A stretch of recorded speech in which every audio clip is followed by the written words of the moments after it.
itu dikumpulkan perlu waktu, beda dengan yang stream processing langsung real time. Nah, untuk karakteristik stream processing itu yang pertama, itu real time, data diproses segera setelah diterima. Jadi itu selain diterima, dia itu bisa menerima, mengirim maupun menyimpan. Tapi itu secara real time untuk stream processing. Terus yang kedua, continuous flow. Data mengalir terus menerus. Contoh sensor IT, transaksi keuangan, blok aplikasi. Terus yang ketiga, itu low latency, respon cepat untuk analisis atau tindakan seketika. Terus yang terakhir ini adalah scalability, dapat menangani volume data tinggi dengan distribusi paralel. Jadi keuntungan menggunakan stream processing itu ada banyak, tapi di sini poinnya ada 3, yaitu cepat, deteksi dan respon instan terhadap perubahan data. Jadi data yang terus-menerus mengalir jadi bisa berubah secara cepat. Terus di sini efisien, mengurangi kebutuhan penyimpanan data yang mentah sebelum diproses. Terus dinamis, cocok untuk aplikasi yang membutuhkan pembaruan terus-menerus. Nah, di sini untuk membahas Kafka. Kafka itu platform distribusi streaming yang open source yang dikembangkan oleh LinkedIn dan kemudian menjadi proyek oleh Kafka. Kafka dirancang untuk menangani aliran data secara real time dengan kemampuan tinggi dalam hal scalability, fault tolerance, dan torque. Nah, di sini untuk contoh sebelum menggunakan Kafka, yaitu sebelum melakukan publish subscribe, itu misal data member itu membutuhkan data ERP itu membutuhkan data member. Kita harus mengintegrasikan satu persatu.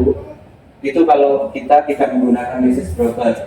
Nah, sedangkan kita setelah menggunakan message broker, kita itu ada yang namanya Kafka itu bisa tahu mana yang membutuhkan, misal data member membutuhkan data ERP, jadi message broker itu bisa tahu.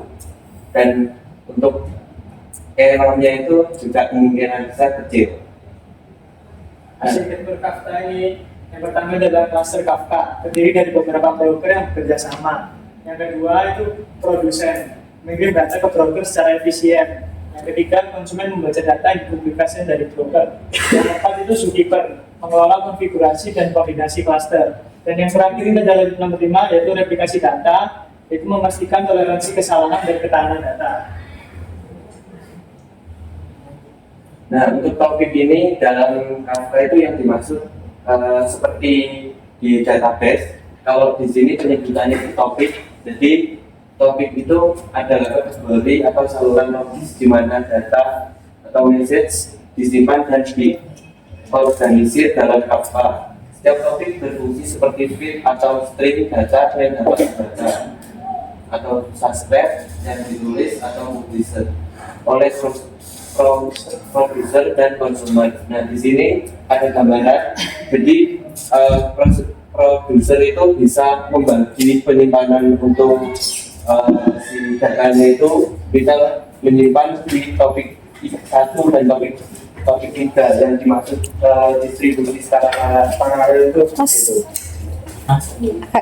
Aku mau dalam istilah di dalam Kafka itu ada istilah konsumen group. Konsumen group itu menjadikan satu mana yang kategori saluran di mana data disimpan dalam Kafka itu harus dijadikan satu biar tidak ketukar itu datanya.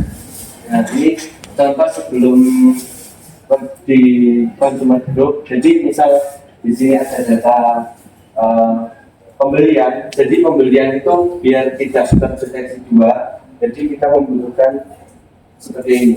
Nah, pembelian itu hanya ada satu, bisa di grouping. Nah, di sini juga seperti itu. Nah, untuk kesimpulannya, KC Kafka ini adalah platform streaming berdistribusi yang dirancang untuk menangani aliran data secara real time dengan scalabilitas tinggi, fault tolerance, dan throughput besar. Dalam konteks streaming processing, Kafka berperan sebagai tulang punggung untuk membangun pipa data atau data pipelines dan aplikasi pemrosesan aliran real time processing. Mungkin sekian ada yang perlu ditanyakan dari materi. Sudah. Kita mulai dulu.